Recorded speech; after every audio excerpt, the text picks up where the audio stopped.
effects of an earthquake earlier today at approximately 8:40. And so I've asked to speak to you to give you the latest situation on what is going on and what we have been able to find out about the situation in different places. Mukhang malakas yung lindol kasi malaking ang 7.3, napakalakas na niyan. Hanggang Ilocos Sur, nag-approximately 6.0, which in the Richter scale, which is still a very strong earthquake. I have with me Yusek Solidum, there, and SND Faustino and DILG Abalos, so that they can give us the reports from on the technical aspects of what happened today from Philbox, and the reports that our policemen and other local executives have been providing us, and of course the NDRMC on the measures that we have taken to immediately provide support to the LGUs and of course the citizens that have been affected. I would have the Secretary of DSWD, Secretary Erwin Tulfo, is not here with us because he's already there. He left earlier. He left soon after the earthquake. Again, we are awaiting his report. I am staying away from going to the affected areas for a very simple reason. It has been my experience as governor, it has been my experience in Yolanda, that when the national officers come to the affected areas, immediately ginugulo lang namin yung trabaho ng mga lokal. Yung halimbawa, pupunta ako doon, maghahanap pa ako ng police para pag-secure, kailangan ako i-meeting ng mga local officials, marami silang ginagawa.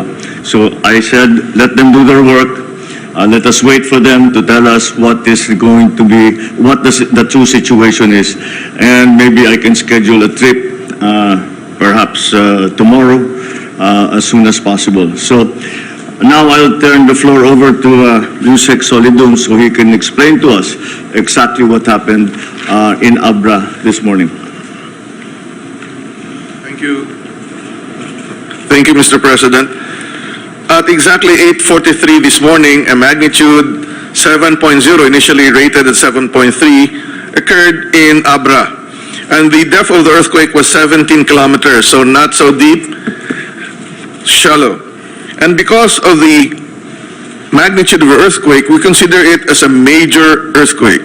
Anything greater than 7 is a major earthquake, and we would expect significant effects of this event. First, on the reported strength of the shaking, so far, the maximum intensity reported to us would be intensity 7 in Buklok and Manabo, Abra, and this would be manifested by damages to houses and buildings and landslide, especially in the mountainous region. We also noticed intensity 6 in Vigan and other towns of Ilocos Sur like Sinait, Bantay, San Esteban, and in Nalawak, Pangasinan, and even Baguio City, and that would be nearby La Trinidad.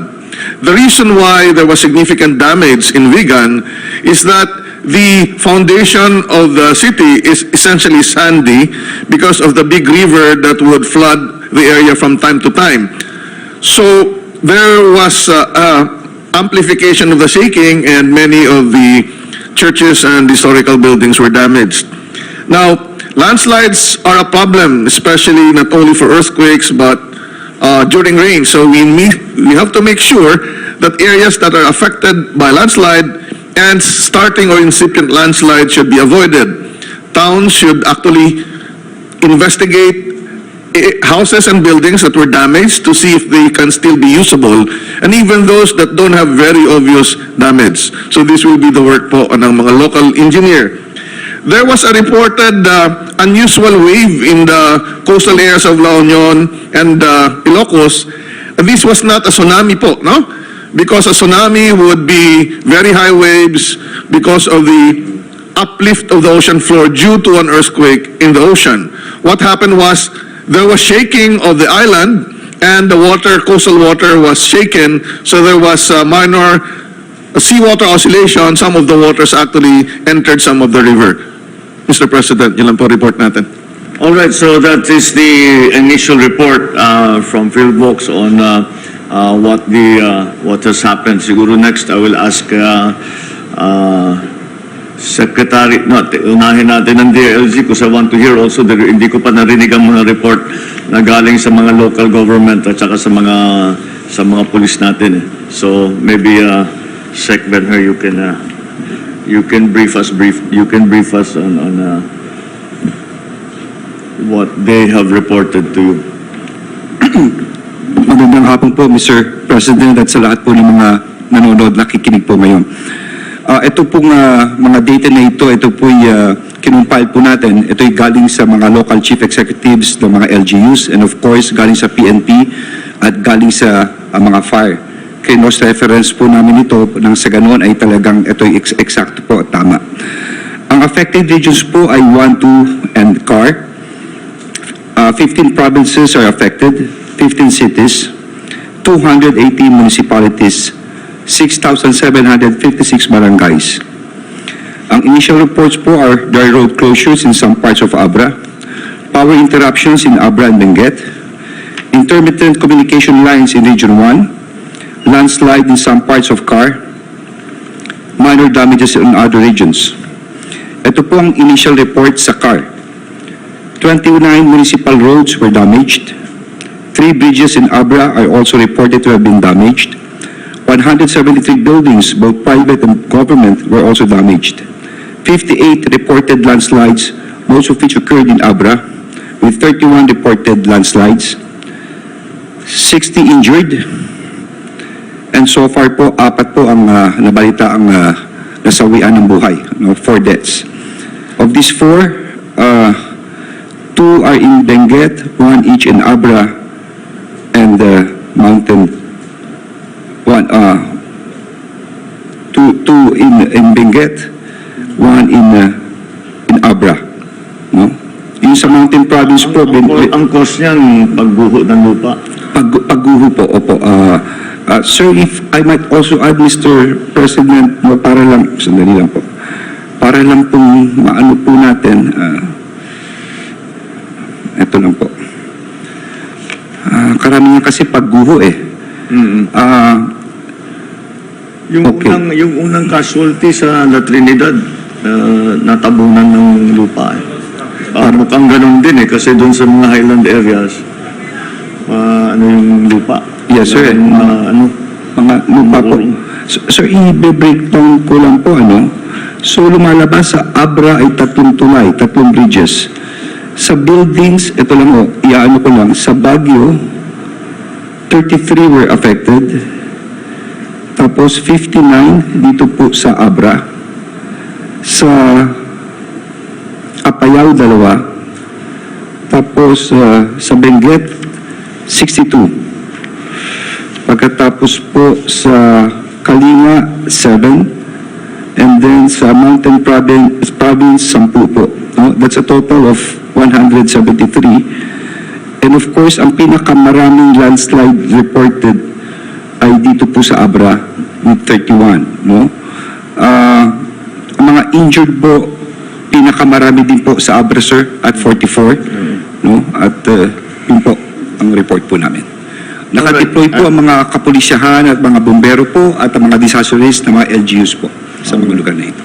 Thank you, Yes, Sec sir. Benner. Itutuloy ko na lang sa dahil naumpisahan na ni Sec Benner yung report sa mga sa mga daan.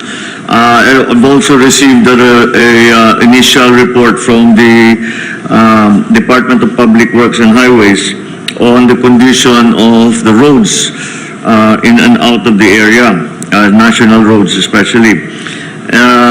Sa Cannon Road is presently not passable.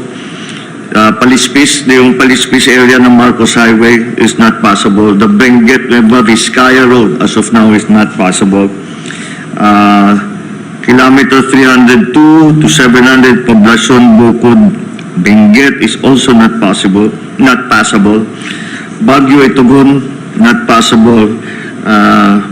Andres Cusalan Road, in situ Bugaw, Barangay Adaway, Kabayan, Benguet is not possible. Sa National Road, kilometer 297 plus 200, Belling, not possible.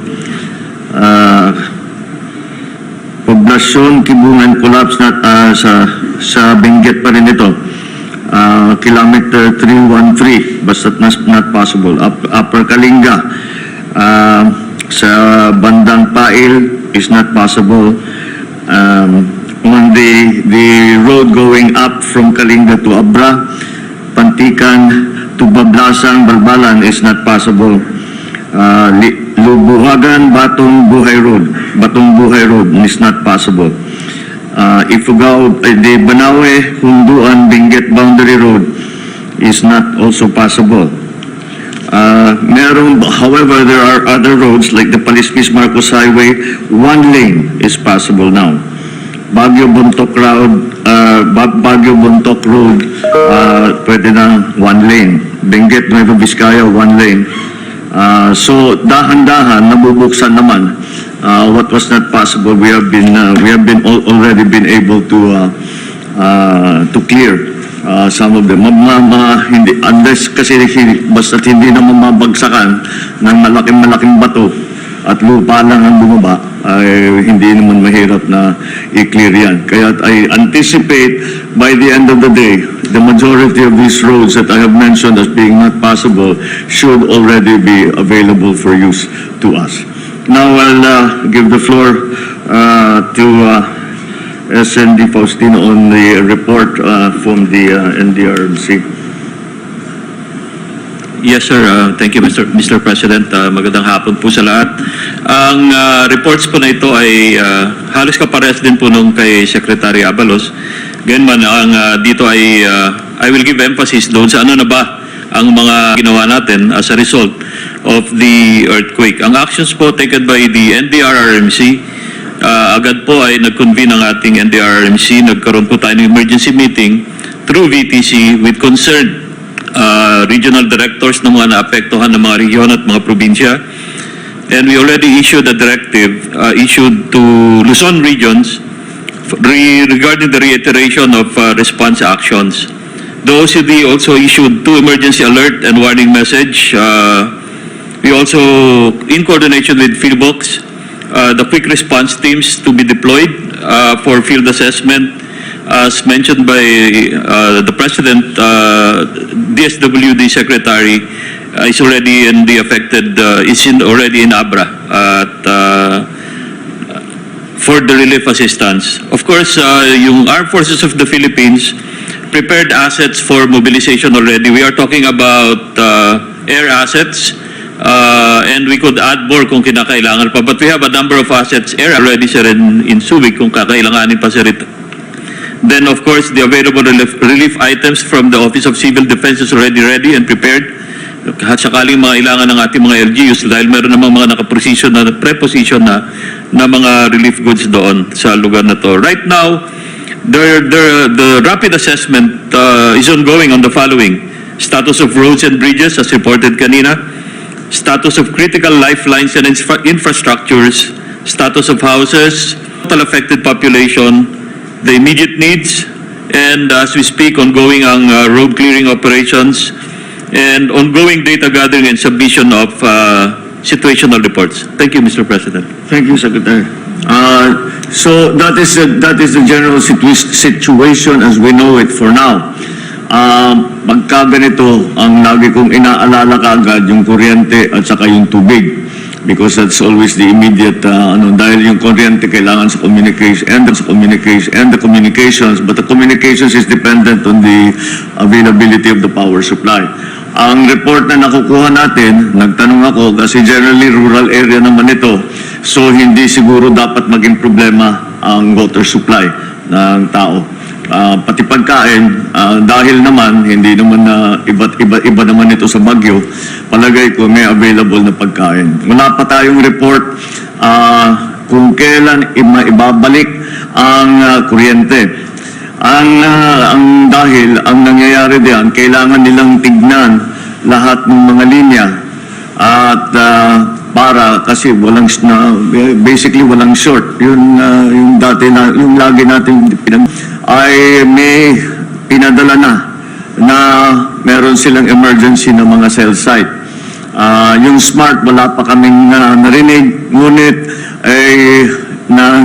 nag-request na kami sa kanila na magtayo na kagad, ibalik na kagad ang serbisyo dahil lalong-lalo na pag-disaster, pagkaganto, napaka-importante na nakakapag-usap kami. Nakakausap ko yung mga local leaders, nakakausap natin ang mga first responders na on the ground. So that is where we stand now, and we will continue to provide information as it comes in. As you can imagine, this situation continues to develop, and it will do so for the next few days. But I think that everything that can be done has been done. We have even anticipated the needs of those who have become victims of this very strong earthquake. So I'll end it there, but I'll open the floor to a few questions about the earthquake. First question from Mr. Neil Maribok from UNTV. Magandang hapon po, sir. Good afternoon. Base po doon sa natatanggap na po ninyong initial information sa mga damages, may posibilidad po ba o ikinokonsidera ninyo ang pagdedeklara po ng state of calamity sa mga lugar po na ito? Generally, ang SOP dyan, ang state of national calamity, pag apektado ang tatlong region, automatic yun. Hindi naman naapekto ng tatlo. So far, we can say that it's Region 1 and CAR. So I don't think it's necessary right now to declare a national emergency. However, depending on the information that comes back, I'm sure marami pa tayong magbabalitaan, marami pang impormasyon na hindi pa nakarating sa atin. Baka mangyari yun. I hope not. Kasi sana limited na nga dito sa Abra hanggang sa Ilocos Sur, Ilocos Norte, La Union. Yung mabigat yata yung sa amin, sa Ilocos Norte, I spoke to the governor. Sabi niya mukha namang so far, may structural damage, wala namang kaming casualty. Yung La Union, yung sa Ilocos Sur, I'm sure nakita niyo yung Bantay Church, na malaki ang damage. Meron din structural damage sa mga bahay. Sa La Union naman, mukhang hindi gaanong tinamaan. Perhaps because of the terrain structure as explained to us by Yusek Solidum. Iba siguro ang pinapatungan ng mga bayan doon sa La Union. So anyway, and now of course we know what has been happening Kalinga, in Benguet, and in Baguio City, mukhang mukhang natamaan ng malakas. So we have to wait for those reports. But right now, hindi pa nangangailangan ng magdeklara ng national calamity. Thank you, sir. Thank you, Mr. Neil. Ms. Pia Gutierrez, ABS-CBN. Hi, sir. Good afternoon. Sir, base po sa report ng Pag-asa, meron po silang mga binabantayan na weather disturbances that will affect mostly yung mga areas na lubhang tinamaan po nitong lindol. So, sir, what are your directives, sir, to the government agencies to prevent further damages and loss of lives? Good question. Kinakatakutan namin baka umungan. And kasi siguro naluwag na nga, there'll be a great danger again of landslides. So binabantayan natin yan. Usually naman, na-identify natin kung saan yung areas of risk. So pwede nating bantayan. Huwag sanang umulan, at least for the next 2 days, para makapag-stabilize tayo ng lalo na yung mga daan, pati yung para ma-inspeksyon na rin yung mga bahay if they're safe to go back to. Pero siguro hindi pa ngayon. Dahil even if they are structurally safe to return, magkakaroon pa tayo ng aftershock. Baka doon naman magka-problema. If you remember, a while back, during the earthquake in Baguio, maraming namatay kasi akala nila tapos na, pumasok sila, inabutan sila ngayon ng aftershock. So that's what we are watching out for, both in the structures and in watching the danger of landslides. Maraming salamat, sir. Thank you. Ms. Cathy Valiente, Manila Times. Yes, sir. Mr. President, good afternoon po. afternoon. Para po sa kaalaman na po nating mga kababayan, where were you po and what were you doing when the earthquake happened? I'm sorry? Nasaan daw po kayo, President, during the earthquake? I was in my office. Naririnig ko yung may chandelier na yun ang guide namin dito sa palasyo. Pag narinig ko yung chandelier na kumakalansing, then ibig sabihin may lindol. But it was very strong. It's National Building Code is enforced. Will you push for a review of the code? And lastly, sir, will you ask the Congress to pass the bill on Department of Disaster Resilience? Yes, precisely, because as I said in the SONA, we have to recognize that we are disaster prone, and we have to be certain that our planning, hindi na natin mapalitan yung mga nakatayo na, but our planning for the future should include all the mitigation, all the science and the knowledge and the learnings on the mitigation of these kinds of disasters. Iba naman yung lindol, the real problem with the earthquake is hindi talaga tayo makapag-predict ng lindol. At least yung bagyo may warning, yung lindol talagang bigla. So we just have to deal with it that way. And if we can make get that balance between cost and the mitigation requirements ng ating building code, so that we are safe when the earthquake comes or malakas na bagyo, then that is what we will have to do. Sorry, sir. Will you push po for the passage of the sir, bill on National Disaster Resilience Yes. Department, sir? Mukhang, I don't like to say it, pero mukhang mapapadalas ito eh. Not the earthquake, pero yung weather, lalo yung extreme weather.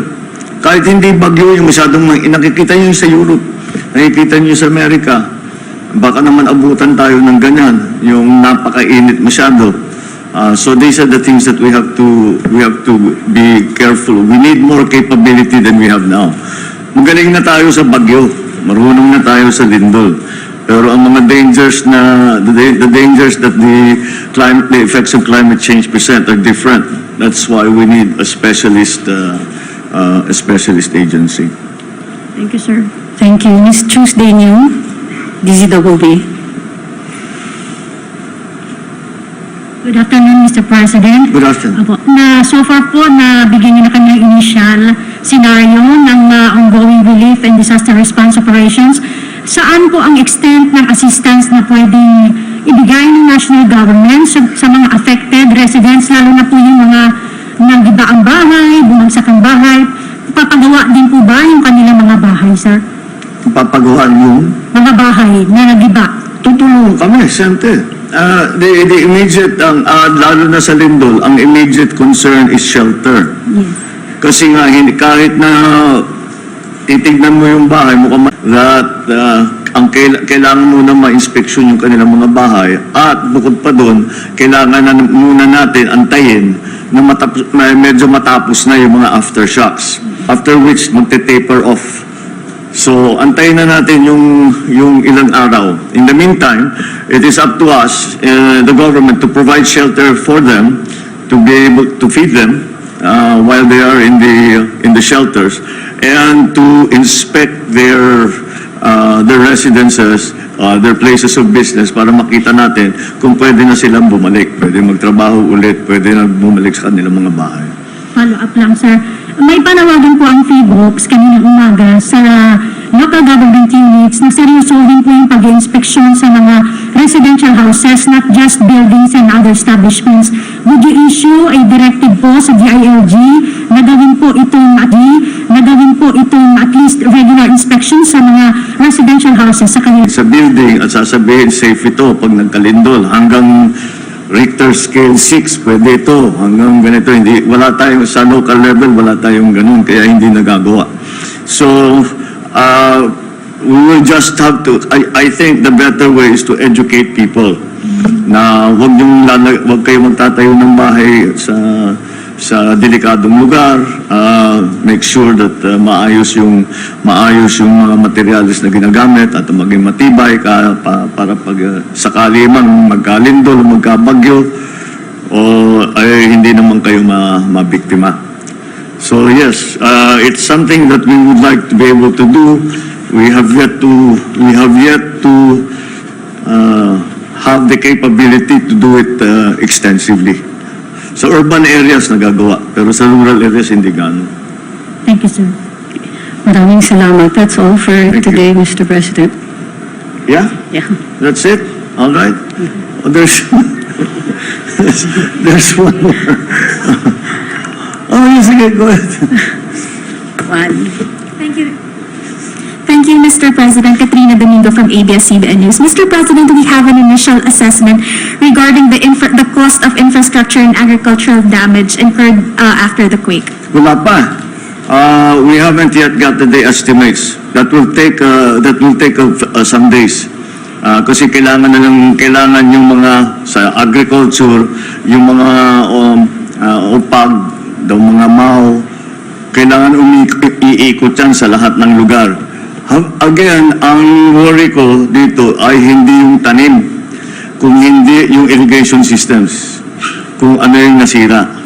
Kasi pag lindol, yun ang tinatama. First, aside from the provision of shelter and food, will the government also be providing cash incentives or cash allowances to rebuild their homes? And how much of an additional budget are we looking at to address the situation? We haven't made those calculations yet. But siyempre, we have all of the mechanisms that have been put in place for the pandemic, and so they are also in place. And if you know, IX is for all citizens in a precarious situation. So it does not necessarily mean that they got sick with COVID. It means basta't nalagay sila sa alanganing posisyon. So that will apply. Siguro that will be most relevant to those who have for whatever reason yung mga kanilang mga opisina o yung kanilang mga tindahan ay nasira, hindi sila makapagbukas, mga ngailangan talaga dahil wala silang hinahanap buhay. So I'm sure the social programs will then come into play. Definitely, sir, we have an available budget, and do we have a ballpark figure of how much we can still spend? I think especially in terms of what we're anticipating after this earthquake, I think we should be able to cover it. Thank you, sir. Salamat. Thank you. Thank you all very much. Good afternoon. Thank you.